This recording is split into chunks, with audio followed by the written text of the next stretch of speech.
হরে কৃষ্ণা। পবিত্র রোপিণী একাদশী কবে পালিত হবে 2026 সালে? 23শে আগস্ট রবিবার নাকি 24শে আগস্ট সোমবার? কোন দিন পালন করব আমরা এই পবিত্র রোপিণী একাদশী? এই একাদশীর নাম কেন পবিত্র রোপিণী একাদশী হলো? এই একাদশীর কি মাহাত্ম্য রয়েছে? একাদশী ব্রত পালন করার কি নিয়ম রয়েছে? একাদশী ব্রত পালন করলে কি কি খাওয়া যাবে, কি একদম খাওয়া যাবে না, আজকে এই সব বিষয় নিয়ে আলোচনা করব। সবাই সাথে থেকো। হরে কৃষ্ণ কৃষ্ণ কৃষ্ণ হরে হরে, হরে রাম রাম রাম হরে হরে। হরে কৃষ্ণ ফ্রেন্ডস, রাধে রাধে, শুভ সকাল। কেমন আছো তোমরা সবাই? আশা করছি সবাই খুব ভালো আছো। রাধা মাধব গুরু গৌরাঙ্গী কৃপায় আমিও খুব ভালো আছি। তো পবিত্র রোপিণী একাদশী এবছর কিন্তু দুদিনই পালিত হবে। দুদিন বলতে মানে ভারত বাংলাদেশে আমরা পালন করব 24শে আগস্ট সোমবার, আর কিছু কিছু জায়গায় পালিত হবে 23শে আগস্ট রবিবার। তো সর্বপ্রথম আমরা দেখে নিই যে কোন জায়গায় কবে এই একাদশীগুলো পালন হবে, সেই লিস্ট আমরা দেখে নিই পরপর, তারপরে একাদশীর নিয়ম নিয়ে বিস্তারিতভাবে আলোচনা করব। তো যে সকল স্থানে 23শে আগস্ট রবিবার ব্রত পালনীয় সে স্থানগুলো হলো মালদ্বীপ, দুবাই, আরব আমিরাত, বাহরাইন, কাতার, কুয়েত সহ মধ্যপ্রাচ্যের সকল দেশ, ইউরোপের Finland, Sweden, Ukraine, Romania, Poland, Italy, Malta, London যুক্তরাজ্য, Ireland, Portugal, Spain, France, Belgium, Netherland, Switzerland, Russia, পশ্চিম আফ্রিকার মালি, নাইজেরিয়া, মিশর, Libya, Sudan, Ethiopia, Congo, Angola, Mauritius, পূর্ব আফ্রিকার সেসেলস, আর হচ্ছে America, Canada, Mexico, Brazil, Argentina, Chile, Peru, Cambodia সহ উত্তর আমেরিকা ও দক্ষিণ আমেরিকার সকল দেশ, ইরাক, তুরস্ক। আর যে সকল স্থানে 24শে আগস্ট সোমবার ব্রত পালনীয় সে স্থানগুলো হলো Bharat, Bangladesh, Nepal, Bhutan, Sri Lanka, Myanmar, Pakistan, Malaysia, Singapore, Indonesia, Brunei, Thailand, Cambodia, Vietnam, Philippines, Taiwan, Japan, দক্ষিণ কোরিয়া, চীন, হংকং, মঙ্গোলিয়া, অস্ট্রেলিয়া, নিউজিল্যান্ড, ইউরোপের Norway, Denmark, Greece, Hungary, Slovakia, Croatia, Austria, চেক রিপাবলিক, জার্মানি, আফ্রিকার উগান্ডা, সাউথ আফ্রিকা, সার্বিয়া আর তাজিকিস্তান। হরি বল। তো আমরা জেনে গেলাম যে ভারত বাংলাদেশে কিন্তু বেঞ্জলি মহাদ্বাদশী যুক্তা একাদশী পালন করতে হবে। শাস্ত্রে আমাদের 8টা মহাদ্বাদশী যুক্ত একাদশীর কথা বলা হয়েছে, আর সেইগুলো অবশ্যই আমাদের পালন করা উচিত। ঠিক আছে, তো সেই ক্ষেত্রে আমরা 24শে আগস্ট সোমবার একাদশী ব্রত পালন করব। তো একাদশী ব্রত পালনের নিয়ম কিন্তু দশমী থেকে স্টার্ট হয়ে যায়। মানে যারা আমিষ আহার গ্রহণ করো, দয়া করে কিন্তু দশমী, একাদশী, দ্বাদশী 3 দিন চেষ্টা করবে কৃষ্ণপ্রসাদ গ্রহণ করার। যদি একান্তই কৃষ্ণপ্রসাদ গ্রহণ সম্ভব না হয়, অন্তত নিরামিষ আহার করবে। কেমন? তো দশমীর দিন রাতে কৃষ্ণপ্রসাদ বা নিরামিষ আহার যাই করবে, করে ভালো করে দাঁত মেজে তারপরে ঘুমাবে। দাঁতে যাতে কোনো রকমের খাবারের কণা না ঢুকে থাকে, দাঁত ভালো করে পরিষ্কার করে তারপরে ঘুমাবে। একাদশীর দিন কি করবে? আমরা খুব সকালে ঘুম থেকে উঠবো ব্রহ্ম মুহূর্তে। ব্রহ্ম মুহূর্ত কাকে বলা হয়? ব্রহ্ম মুহূর্ত হচ্ছে সূর্য উদয়ের ঠিক 1.5 ঘন্টা আগের সময়টাকে বলা হয় ব্রহ্ম মুহূর্ত। তো ওই সময় আমরা শয্যা ত্যাগ করব। তারপর আমরা নিকটবর্তী আমাদের বাড়ির আশেপাশে যদি কোনো পবিত্র নদী থাকে সেই নদীতে আমরা স্নান করব। যদি সেটা সম্ভব না হয় তাহলে নিজের বাড়িতে নিজের স্নানাগারে 3 বার গঙ্গা গঙ্গা গঙ্গা বলেও কিন্তু আমরা গঙ্গা স্নানের ফল পেতে পারি। গঙ্গা স্নান করে দাদার সঙ্গে তিলক ধারণ করব। তিলক ধারণ দাদার সঙ্গে কোথায় কোথায় তোমাদের না জানা থাকলে কমেন্ট করো, আমি ওটা দিয়ে আলাদা একটা ভিডিও বানিয়ে দেবো। ঠিক আছে, তো দাদার সঙ্গে তিলক ধারণ করে ভগবানের সুন্দর করে মঙ্গল আরতি করব, ভগবানকে জাগরণ করব, ভগবানকে বাল্যভোগ নিবেদন করব। ঠিক আছে, ভগবানের চরণে তুলসী অর্পণ করব, তুলসী জলদান করবে। অনেকের প্রশ্ন থাকে, মাতাজি একাদশীর দিন কি তুলসী জলদান করা যায়? অবশ্যই করা যায়। 365 দিন মানে 365 দিনই কিন্তু তুলসী জলদান করা যাবে, তো কোনো সমস্যা নেই। তুলসী মহারানী হচ্ছে কৃষ্ণের প্রেয়সী, কৃষ্ণের খুব প্রিয় তুলসী মহারানী। আমাদের ভক্তি পথে যদি কোনো রকমের বাধা আসে, ধরো আমরা মন দিয়ে জপ করতে পারছি না বা ভগবানের সেবা করতে পারছি না, আমাদের ছোটোখাটো যে অপরাধের জন্যই কিন্তু আমাদের ভক্তিটা একটু কমে যায়। তো সেই ভক্তি পথে যে বাধাগুলো আসে, সে বাধাগুলো কে কাটায়? এই ভক্তিময় তুলসী মহারানী। তো বেশি করে তুলসী মহারানীর সেবা করবে, প্রতিদিনই করা উচিত, স্পেশালি একাদশীর দিন তো অবশ্যই। কারণ একাদশী হচ্ছে ভগবানের সব থেকে প্রিয় তিথি। আমরা যত রকমের ব্রত করি, সমস্ত এই সব ব্রতের মধ্যে সর্বশ্রেষ্ঠ ব্রত হচ্ছে এই মাধব তিথি, অর্থাৎ একাদশী তিথি, ভগবানের সব থেকে প্রিয় তিথি। তাই ভক্তিবিনোদ ঠাকুর বলছেন, মাধব তিথি যতনে পালন করি, আমাদের সকলের এই একাদশী ব্রত পালন করা অবশ্যই কর্তব্য। 8 বছর থেকে 80 বছর বয়স পর্যন্ত স্ত্রী পুরুষ সধবা বিধবা সূচি অসুচি আমরা যে কোনো অবস্থাতেই থাকি না কেন একাদশী ব্রত কিন্তু কোনো মতেই ভঙ্গ করা উচিত নয়। কারণ একাদশী যেহেতু ভগবানের সব থেকে প্রিয় তিথি, তো এইটা এমন একটা তিথি যেই তিথিতে আমরা অল্প ভগবানের সামান্য কিছু সেবা করে ভগবানের বেশি কৃপা লাভ করতে পারি। সর্বশ্রেষ্ঠ হচ্ছে ভগবানের ভক্তি লাভ করতে পারি, যেটা অতি দুর্লভ। কৃষ্ণ প্রেম ভক্তি কিন্তু সহজে লাভ হয় না, আমরা সবাই জানি, তাই না? তো খুব কষ্ট করতে হয়, অনেক সাধনা করতে হয় কৃষ্ণ প্রেম ভক্তি লাভ করার জন্য। কিন্তু আমরা যদি প্রতিনিয়ত এই একাদশী ব্রত পালন করি তাহলে আমরা ভগবানের কৃপাও বেশি লাভ করতে পারবো আর ভগবানের শুদ্ধ ভক্তি লাভ করতে পারবো। তাই একাদশী ব্রত কিন্তু কোনো মতেই বর্জন করবে না। কারণ একাদশী, যেটা আমি বললাম যে একাদশীর দিন যদি আমরা ব্রত না করি আর অন্ন বা পঞ্চশস্য যদি গ্রহণ করি তাহলে কিন্তু প্রতি গ্রাসে গ্রাসে আমরা পাপ ভক্ষণ করি। একাদশী ব্রত পালন করলে যে খাওয়ার বিষয়টা, রবি শস্য কিন্তু পুরোপুরি বর্জনীয়। অনেকে রুটি খেয়ে একাদশী করে, অনেকে লুচি খেয়ে একাদশী করে, অনেকে একাদশীর দিন মিষ্টি খাচ্ছে, ওটস খাচ্ছে, চিড়া খাচ্ছে। কিনা আমরা একাদশী করছি, আমরা অন্ন খাচ্ছি না, মানে ভাত খাচ্ছি না। কিন্তু যদি ভাত না খেয়ে রুটি খেয়ে যদি একাদশী করা যায় তাহলে আমি বলবো ভাত খেয়েও একাদশী করতে পারবে। কারণ ভাত যে অন্নটা সেটাও রবি শস্যের মধ্যেই পড়ছে, ঠিক আছে? তো রবি শস্যর মধ্যে কি কি পড়ছে দেখো, গম জাতীয় সমস্ত শস্য পড়ছে, ধান জাতীয় সমস্ত শস্য পড়ছে, ডাল জাতীয়, শস্য জাতীয়। তো এগুলো কিন্তু পুরোপুরি বর্জন থাকে একাদশীর দিন। তাই লোকের কথা বা আগের দিনের বয়স্ক লোকেদের কথা শুনে আমাদের একাদশী ব্রত ওইভাবে পালন করা উচিত নয়। কারণ একাদশীর দিন রবি শস্য গ্রহণ মানে প্রতি গ্রাসে গ্রাসে আমরা পাপ ভক্ষণ করি। তারপরে আবার ছোটখাটো পাপ নয়, বড় বড় অপরাধ, যেমন গুরু হত্যা, পিতামাতা হত্যা, ব্রাহ্মণ হত্যা, গো হত্যা, যেগুলো আমরা স্বপ্নেও ভাবি না যে এই অপরাধগুলো করব। শুধুমাত্র একাদশীর দিন আমরা রবি শস্য গ্রহণ করছি মানে প্রতি গ্রাসে গ্রাসে এই পাপগুলো কিন্তু ভক্ষণ করছি। তো পাপ ভক্ষণ করছি মানে অপরাধ হচ্ছে, আর অপরাধ হচ্ছে মানে অপরাধের শাস্তি আমাদের পেতে হবে। তো খুব সাবধান কিন্তু একাদশীর দিন কোনো মতেই আমরা লোকের কথা শুনবো না। আমরা শাস্ত্রে কি উল্লেখ রয়েছে, চৈতন্য মহাপ্রভু নিজের মাতা সচী মাতাকে কিভাবে একাদশী ব্রত পালন করার নির্দেশ দিয়েছেন, আমাদের সেইভাবে কিন্তু একাদশী ব্রত পালন করা কর্তব্য। কারণ এই একাদশীর দিনই কিন্তু এই সমস্ত পাপগুলো কিন্তু এই পঞ্চশস্যর মধ্যে প্রবেশ করে। আমরা এই ঘটনাটা জানি, অন্যদিন আমরা আলোচনা করব ডিটেলসে যে কেন পাপ পুরুষ ওই পঞ্চশস্যের মধ্যে ঢুকেছিল। কারণ সবাই একাদশী করছিল, তো যখন পাপ পুরুষের খুব কষ্ট হচ্ছে যে সবাই তো একাদশী করে নিচ্ছে, তাহলে আমার জায়গাটা কোথায়? তখন ভগবান বলল যে এই রবি শস্যের মধ্যে তুমি প্রবেশ করো। যারা যারা একাদশীর দিন এই রবি শস্য গ্রহণ করবে, মানে সে অন্ন হোক বা ডাল হোক বা গম জাতীয় আটা রুটি যাই খাবে, সে পাপ ভক্ষণ করবে, তাহলে তুমি বেঁচে থাকবে। কারণ মানুষ পাপ না করলে তাহলে তো পাপ পুরুষ মরে যাচ্ছিল, তাই না? তো এটা একটা সুন্দর একটা ভগবানের কাহিনী রয়েছে, লীলা রয়েছে, সেটা আমরা অন্য একটা ভিডিওতে আলোচনা করব, নাহলে এই ভিডিওটা অনেকটা বড় হয়ে যাবে, ঠিক আছে? তো কি বুঝলাম যে আমরা রবি শস্য কোনো মতেই গ্রহণ করবো না। তো একাদশী 3 ভাবে করতে পারো তোমরা। নির্জলা করতে পারো, নির্জলা হচ্ছে সর্ব উত্তম পন্থা, একদম 1 নাম্বার যেটাকে বলে। তো নির্জলা তো আমাদের সবার পক্ষে সম্ভব না, আমরা কলিযুগের বদ্ধ জীব, আমাদের শরীরে নানা রকমের অসুবিধা রয়েছে, জরা ব্যাধি রয়েছে, নানা রকমের রোগ ব্যাধি রয়েছে, সমস্যা রয়েছে। তো নির্জলা যদি করতে পারো আমি বলবো অতি উত্তম, করবে অবশ্যই। যদি না পারো তাহলে কোনো দরকার নেই, কারণ সুস্থ থেকে ভগবানের সেবাও তো করতে হবে।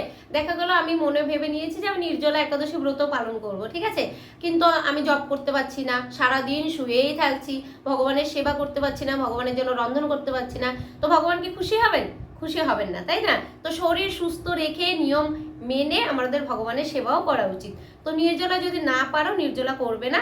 দ্বিতীয় স্তর হচ্ছে জল ফল গ্রহণ করে। তো জল ফল যদি গ্রহণ করে পারো সেটাও করতে পারো। তারপর আবার অনেকে আছে প্রেগনেন্ট যে মাতাজিরা, ওরা না খেয়ে থাকলে ওনাদের অসুবিধা হয়, বা যারা ডায়াবেটিসের পেশেন্ট না খেয়ে থাকতে পারে না, সেই ক্ষেত্রে জল ফল গ্রহণ করবে। পঞ্চশস্য তো টোটালি বর্জনীয় আছে, যেটা বললাম যে কোনো স্তরেই একাদশী ব্রত করো না কেন পঞ্চশস্য কিন্তু অবশ্যই বর্জনীয়। তো যারা জল ফল গ্রহণ করেও থাকতে পারবে না, সেক্ষেত্রে তোমরা জল ফল নেবে, তার সঙ্গে তোমরা একটা সবজি নিতে পারো, যেমন আলু, কাঁচকলা, কাঁচা পেঁপে, কুমড়ো দিয়ে, বাদাম দিয়ে একটা সবজি রান্না করতে পারো। আলু ভাজা, আলু সিদ্ধ, আলু ভুনা, আলুর পায়েস, বাদাম ভাজা, বাদাম সিদ্ধ, বাদাম ভুনা, বাদামের পায়েস। তারপরে বড় সাবুটা, যে সাবুটা অবশ্যই কিন্তু যাচাই করে নেবে, ডাউট থাকলে আমি বলবো ওটা গ্রহণ করবে না, কেমন? সাবুটা কিনে ওটা জলের মধ্যে ভিজিয়ে রাখবে, জলটা যদি ঘোলা হয়ে যায় তার মানে মিক্সিং আছে, ময়দা টয়দার গোলা করে বা চালের গুঁড়োর গোলা করে, ঠিক আছে। যদি জলটা পরিষ্কার থাকে তাহলে বলবে যে না ঠিক আছে সাবুটা। ছোট সাবুটা অ্যাভয়েড করবে, কারণ ছোট সাবুতে মিক্সিং থাকে, চালের গুঁড়ো থাকে। তো তার জন্য আমি বলছি বড় সাবুটা যদি তাও ডাউট না থাকে, ডাউট ক্লিয়ার করে তবে গ্রহণ করবে। যেই জিনিস নিয়ে ডাউট থাকবে ওটা আই থিঙ্ক ইগনোর করাই বেটার, তাই না। তো সাবুটা যদি ভালো থাকে তাহলে সাবু দিয়ে খিচুড়ি, সাবুর পায়েস, সাবুর পোলাও, তারপরে বাকুইট পাওয়া যায় মায়াপুরে। যারা তোমরা মায়াপুরে আসবে, মায়াপুরে যে গ্রোসারি শপ আছে ওইখান থেকে তোমরা একাদশীর যাবতীয় অনেক কিছু পাওয়া যায়। একাদশীর পাস্তা পাওয়া যায়, একাদশীর আটা পাওয়া যায়, তো এগুলো তোমরা নিতে পারো। ছোট বাচ্চাদের ক্ষেত্রে সুবিধা হয়, মানে একাদশীর যে পাঁপড় ভেজে দিলে বাচ্চারা আনন্দে একাদশী ব্রত পালন করবে, এগুলো গ্রহণ করবে, ঠিক আছে। তো হ্যাঁ, আর একটা কথা, যে এগুলো যে রান্না করবে বা আলু ভাজবে, যে তেলটা ব্যবহার করবে কোনো রকম কিন্তু সর্ষের তেল বা সয়াবিন তেল ব্যবহার করবে না। তোমরা বাদাম তেল ব্যবহার করতে পারো বা সানফ্লাওয়ার অয়েল মানে সূর্যমুখী তেল, বা বাড়িতে তৈরি যদি বিশুদ্ধ ঘি থাকে সেটা ব্যবহার করবে, কেমন। ওটা ওই তেলটা ব্যবহার করে রান্না করে ভগবানকে ভোগ নিবেদন করে সেই প্রসাদ গ্রহণ করবে, ঠিক আছে। তো আরেকজন মাতাজি প্রশ্ন করছিলেন যে একাদশীর দিন মাতাজি তাহলে ভগবানকেও কি এগুলোই ভোগ লাগাবো। তো দেখো, এটা তোমাদের কাছে, যদি একাদশীরই বিভিন্ন ব্যঞ্জন রান্না করতে পারো সেগুলো ভগবানকে ভোগ নিবেদন করতে পারো। কিন্তু তোমাদের যদি এখন তো ইচ্ছা হয় যে ভগবানের জন্য আমি লুচি, পরোটা বা খিচুড়ি বা পরমান্ন কিছু করব, তো সেটা তোমরা করতে পারো, কারণ ভগবানের তো আর একাদশী ব্রত নয়, আমরা একাদশী ব্রত পালন করছি। তো ভগবানকে ভোগ আমরা নিবেদন করতে পারি, কিন্তু হ্যাঁ সেটা প্রসাদ হলেও কিন্তু আমরা গ্রহণ করতে পারবো না একাদশীর দিন, কেমন। ওটা আমরা রেখে দেবো, পরের দিন দ্বাদশীর দিন আমরা ওটা দিয়ে পালন করতে পারি। তো এই ছিল একাদশীর মানে খাওয়ার বিষয়টা। তোমাদের যদি আরো কোনো ডাউট থাকে কমেন্ট করবে, আমি রিপ্লাই দেওয়ার চেষ্টা করব। আর কি কি করবো একাদশীর দিন? একাদশীর দিন আমরা চেষ্টা করব বেশি বেশি করে ভগবানের সেবায় নিয়োজিত থাকবো। সারাটা দিন চেষ্টা করব বিভিন্ন রকমের সেবা করব ভগবানের চরণে তুলসী পুষ্প অর্পণ করব, ভগবানের জন্য তুলসীর মালা সেবা করতে পারি, ভগবানের জন্য সুগন্ধিত পুষ্প দিয়ে মালা গাঁথতে পারি, ভগবানের মন্দির প্রদক্ষিণ করব, নিকটবর্তী যে কোনো মন্দিরে গিয়ে যে কোনো আরতিতে অংশগ্রহণ করতে পারি। সাধু সঙ্গ মানে বৈষ্ণব সঙ্গ, সাধু সঙ্গ অবশ্যই আমাদের করা উচিত, কারণ এই কলিযুগের চঞ্চল মন সবসময় ছুটে বেড়ায় এদিক ওইদিকে। তো মনটা শান্ত করার জন্য বা ভগবানের সেবায় নিয়োজিত করার জন্য আমাদের অবশ্যই সাধু সঙ্গ করা উচিত, শুদ্ধ বৈষ্ণব সঙ্গ করা উচিত। তাহলে আমরা ভগবানের ব্যাপারে অনেক কিছু জানতে পারবো, আমরা কোথা থেকে এসছি, আমাদের কি কাজ কি করা উচিত, আবার কোথায় যাব, তাই না, কোন কর্মের কি ফল, এগুলো অবশ্যই আমাদের জানা উচিত। আর কি করব? বেশি করে হরে কৃষ্ণ মহামন্ত্র জপ করব, কারণ জপ ছাড়া কিন্তু এই কলিযুগের বদ্ধ জীবদের বেরোনোর কোনো উপায় নেই। শাস্ত্রে রয়েছে হরে নাম হরে নামৈব কেবলম কল নাস্তব নাস্তব গতিরন্যথা। হরে কৃষ্ণ নাম জপ করা ছাড়া কিন্তু কলিযুগে আর কোনো গতি নেই, কলিযুগের বদ্ধ জীবদের আর কোনো গতি নেই। তো বেশি বেশি করে হরে কৃষ্ণ মহামন্ত্র জপ করবে। যারা জপ করো না, আজকে থেকে আমার রিকোয়েস্ট তোমরা জপ করা শুরু করে দাও। আর যারা প্রতিদিন 16 মালা জপ করো, একাদশীর দিন অবশ্যই 25 মালা জপ করবে, ঠিক আছে, বেশি বেশি করে জপ করবে। তো এই ছিল একাদশী ব্রতের সমস্ত নিয়ম। তো আর হচ্ছে নির্দিষ্ট একাদশী ব্রত কথা আমাদের অবশ্যই পাঠ বা শ্রবণ করতে হয়। তো আমি এই গ্রন্থ নিয়ে নিয়েছি, একাদশী ব্রত মাহাত্ম্য কথা। এই গ্রন্থটা তোমাদের কাছে থাকলে তো ভালো, না থাকলে সংগ্রহ করে নেবে, যে কোনো ইস্কন মন্দির থেকে তোমরা এটা পেতে পারবে, ঠিক আছে। দামও বেশি নয়, 40 টাকা দাম নেবে। এটার মধ্যে সমস্ত একাদশী ব্রত মাহাত্ম্য কথা কিন্তু রয়েছে। তো আমাদের যেহেতু নির্দিষ্ট যে একাদশী ব্রত পালন করি, সেই একাদশী ব্রত কথা অবশ্যই পাঠ বা শ্রবণ করা উচিত। তো চলো তাহলে, এখন আমি পাঠ করছি, তোমরা একটু মন দিয়ে শ্রবণ করো, কারণ পাঠের যা ফল শ্রবণ করলেও কিন্তু সেম ফলই লাভ হয়। তো আমি এখন পাঠ করছি। পবিত্রা রোপিণী একাদশী ব্রত মাহাত্ম্য কথা। একদিন মহারাজ যুধিষ্ঠির ভগবান শ্রীকৃষ্ণকে জিজ্ঞাসা করলেন, হে প্রভু, শ্রাবণ মাসের শুক্লপক্ষের একাদশীর নাম কি, তা কৃপা করে আমাকে বলুন। তো প্রথমে বলি, দেখো এটা কিন্তু শ্রাবণ মাসের শাস্ত্রীয় সিদ্ধান্ত অনুযায়ী, বিশুদ্ধ চান্দ্র পঞ্জিকা অনুযায়ী কিন্তু এটা শ্রাবণ মাসের শুক্লপক্ষের একাদশী, ঠিক আছে। অনেকে বলতে পারো যে এখন তো ভাদ্র মাস চলছে বাংলা ক্যালেন্ডারে, তো অনেক রকমই এখন পঞ্জিকা বেরিয়েছে, কিন্তু শাস্ত্রের সিদ্ধান্ত অনুযায়ী বিশুদ্ধ চান্দ্র পঞ্জিকা অনুযায়ী কিন্তু এটা শ্রাবণ মাসের শুক্লপক্ষের একাদশী হচ্ছে পবিত্রা রোপিণী একাদশী। তো এই একাদশীর মাহাত্ম্য কথা যুধিষ্ঠির মহারাজ ভগবান শ্রীকৃষ্ণকে জিজ্ঞাসা করেছেন। তো শ্রীকৃষ্ণ বললেন, হে মহারাজ, এখন আমি সেই পবিত্র ব্রত মাহাত্ম্য বর্ণনা করছি, মনোযোগ দিয়ে তা শ্রবণ করুন, যা শোনা মাত্রেই বাজপেয় যজ্ঞের ফল লাভ হয়। প্রাচীনকালে দ্রাপর যুগের শুরুতে মহিজিৎ নামে এক বিখ্যাত রাজা ছিলেন। তিনি মহেশমতি নগরে রাজত্ব করতেন, কিন্তু দুঃখের বিষয় এই যে তার মনে বিন্দুমাত্র সুখ শান্তি ছিল না, কেননা তিনি ছিলেন অপুত্রক। পুত্রহীনের ইহলোক পরলোক কোথাও সুখ হয় না, এইরূপ চিন্তা করতে করতে বহুদিন কেটে গেল। কিন্তু তবুও পুত্র মুখ দর্শনে রাজা বঞ্চিতই রইলেন। নিজেকে অত্যন্ত দুর্ভাগা মনে করে রাজা চিন্তাগ্রস্ত হলেন। প্রজাদের সামনে গিয়ে বলতে লাগলেন, হে প্রজাবৃন্দ, তোমরা শোনো, আমি এই জন্মে তো কোনো পাপ কাজ করিনি, অন্যায়ভাবে আমার রাজকোষ বৃদ্ধি করিনি, ব্রাহ্মণ বা দেবতাদের সম্পদ কখনো গ্রহণ করিনি, উপরন্ত প্রজাদেরকে পুত্রের মতো পালন করেছি, ধর্ম অনুযায়ী পৃথিবী শাসন করেছি, দুষ্টদের যথা অনুরূপ দণ্ড দিয়েছি, সজ্জন ব্যক্তিদের যথাযোগ্য সম্মান করতেও কখনো অবহেলা করিনি। তাই হে ব্রাহ্মণগণ, এই প্রকার ধর্মপথ অবলম্বন করা সত্ত্বেও কেন আমার পুত্র লাভ হলো না, তা আপনারা কৃপা করে অনুসন্ধান করুন। রাজার এই প্রকার কাতর উক্তি শ্রবণে ব্যথিত রাজভক্ত পুরোহিত ব্রাহ্মণগণ রাজার মঙ্গলের জন্য গভীর বনে ত্রিকালজ্ঞ মুনি ঋষির কাছে যেতে মনস্থ করলেন। বনের মধ্যে ঋষিদের আশ্রম সকল দেখতে দেখতে তারা এক মুনির সন্ধান পেলেন। তিনি দীর্ঘ আয়ু, নিরোগ, নিরাহারে ঘোর তপস্যায় মগ্ন ছিলেন। সর্বশাস্ত্র বিশারদ ধর্মতত্ত্বজ্ঞ ও ত্রিকালজ্ঞ সেই মহামুনি লোমশ নামে পরিচিত। ব্রহ্মার এক কল্প অতিবাহিত হলে মুনিবরের গায়ের একটি লোম পরিত্যক্ত হতো। এই কারণে এই মহামুনির নাম লোমশ। তাকে দেখে সকলেই ধন্য হলেন। তারা পরস্পর বলতে লাগলেন যে আমাদের বহু জন্মের সৌভাগ্যের ফলে আজ আমরা এই মুনিবরের সাক্ষাৎ লাভ করলাম। তারপর ঋষিবর তাদের সম্বোধন করে বললেন, কি কারণে আপনারা এখানে এসেছেন এবং কেনই বা আমার এত প্রশংসা করছেন তা স্পষ্ট করে বলুন। আপনাদের যাতে মঙ্গল হয় আমি নিশ্চয়ই তার চেষ্টা করব। ব্রাহ্মণেরা বললেন, হে ঋষিবর, আমরা যে উদ্দেশ্যে এখানে এসেছি আপনি তা কৃপা করে শুনুন। এ পৃথিবীতে আপনার মতো শ্রেষ্ঠ ব্যক্তি আর কোথাও নেই। মহিজিৎ নামে এক রাজা নিঃসন্তান হওয়ায় অতি দুঃখে দিন যাপন করছে। আমরা তার প্রজা, তিনি আমাদেরকে পুত্রের মতো পালন করেন, কিন্তু তিনি পুত্রহীন বলে আমরাও সবাই মর্মাহত। তার দুঃখ দূর করতে আমরা এই বনে প্রবেশ করেছি। হে ব্রাহ্মণ শ্রেষ্ঠ, রাজা যাতে পুত্রের মুখ দর্শন করতে পারেন, কৃপা করে তার কোনো উপায় আমাদের বলুন। তাদের কথা শুনে মুনিবর ধ্যানমগ্ন হলেন। কিছু সময় পরে রাজার পূর্বজন্ম বৃত্তান্ত বলতে লাগলেন। এ রাজা পূর্বজন্মে এক দরিদ্র বৈশ্য ছিলেন। একবার তিনি একটি অন্যায় কার্য করে ফেলেন। ব্যবসা করবার জন্য তিনি এক গ্রাম থেকে অন্য গ্রামে যাতায়াত করতেন। একসময় জ্যৈষ্ঠ মাসে শুক্লপক্ষের দশমীর দিনে কোথাও যাওয়ার পথে তিনি অত্যন্ত তৃষ্ণার্ত হয়ে পড়লেন। গ্রাম প্রান্তে একটি জলাশয় তিনি দেখতে পান। সেখানে জলপানের জন্য যান। একটি গাভী ও তার বাছুর সেখানে জলপান করছিল। তাদেরকে তাড়িয়ে দিয়ে তিনি নিজেই জলপান করতে লাগলেন। এই পাপ কর্মের ফলে তিনি পুত্র সুখ থেকে বঞ্চিত হয়েছেন, কিন্তু পূর্বজন্মের কোনো পুণ্যের ফলে তিনি এইরকম নিষ্কণ্টক রাজ্য লাভ করেছেন। হে মুনিবার, শাস্ত্রে আছে যে পুণ্য দ্বারা পাপ ক্ষয় হয়, তাই আপনি এমন একটি পুণ্য ব্রতের উপদেশ করুন যাতে তার প্রারব্ধ পাপ দূর হয় এবং আপনার অনুগ্রহে তিনি পুত্র সন্তান লাভ করতে পারেন। লোমশ মুনি বললেন, শ্রাবণ মাসের শুক্লপক্ষের পবিত্র রোপিণী একাদশী ব্রত অভীষ্ট ফল প্রদান করে। আপনারা যথাবিধি তা সকলে পালন করুন।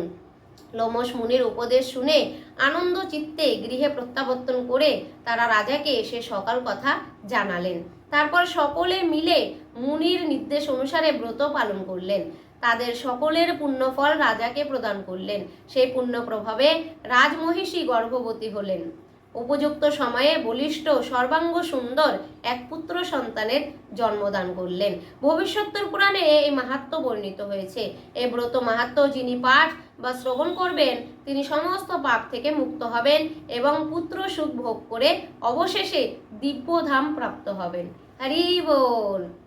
জয় শিশু পবিত্র রূপিণী একাদশী ব্রত মাহাত্ম্য কথা কি জয়।